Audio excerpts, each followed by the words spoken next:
Gasula! Tinupok ng apoy ang mahigit 30 bahay sa Talisay City sa Cebu pasado alas 5 ng hapon kahapon. Ayon sa BFP, 1 oras ang tumagal bago naapula ang sunog na posibleng nag-ugat sa problema sa linya ng kuryente.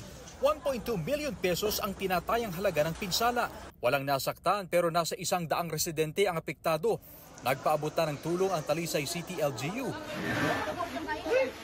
4 na bahay naman ang nasunog sa Lapu-Lapu City kahapon. Nasunog din ang bahagi ng controlled dump site sa Dagupan City, Pangasinan. Agad itong inapula ng mga bumbero pero patuloy itong binabantayan dahil sa posibleng pagsiklab muli ng apoy. Inaalam pa ang sanhi ng insidente. Sa bayan naman ng Bayambang, isang commercial establishment ang nasunog. Ayon sa BFP, hininalang nagmula ang apoy sa ikalawang palapag kung saan nakaimbak ang ilang panindang furnitures at home appliance. Walang nasaktan pero umabot sa 1.6 million pesos ang inisyal na danyos. Kita naman ang lawak ng pinsala ng grass fire noong Lunes sa drone video na ito sa Delfin Albano, Isabela. Nasa 6 hektarya ang lupaing sakop ng National Greening Project ng LGU kung saan nakatanim ang mga melina at nara.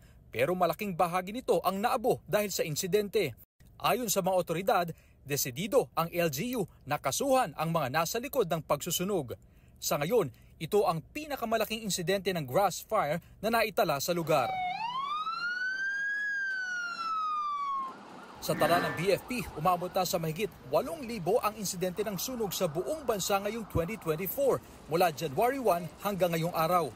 Mahigit 30% itong mas mataas kaysa sa parehong panahon noong 2023. Ayon sa tagapagsalita ng BFP, sa gitna ng kabi-kabilang sunog ngayong tag-init, problema sa ilang lugar ang kakulangan sa mga fire truck at fire stations. As of March, ang ating kakulangan pa rin po ng fire truck and fire station is nasa 120 municipalities. And these are mga island areas. The good thing is, ongoing na nga po yung collaboration natin and nagkakaroon na po ng signing of deed of donation for the lot kung saan itatayo yung ating mga fire stations. Nakita rin daw ng BFP sa kanilang pagsisiyasat na karamihan sa mga sunog ngayon ay dahil sa overuse ng electric fan.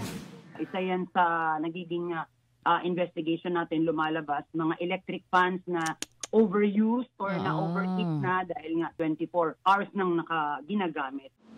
Paalala ng BFP. I-check din natin ito, lalo na pag padating na yung tag-init, kung ilang years naman na yan na ginagamit at ilang beses na ring na-repair, might as well bumili na lang po. Para sa GMA Integrated News, Chris Zuniga ng GMA Regional TV 1 North Central Luzon, ang inyong saksi.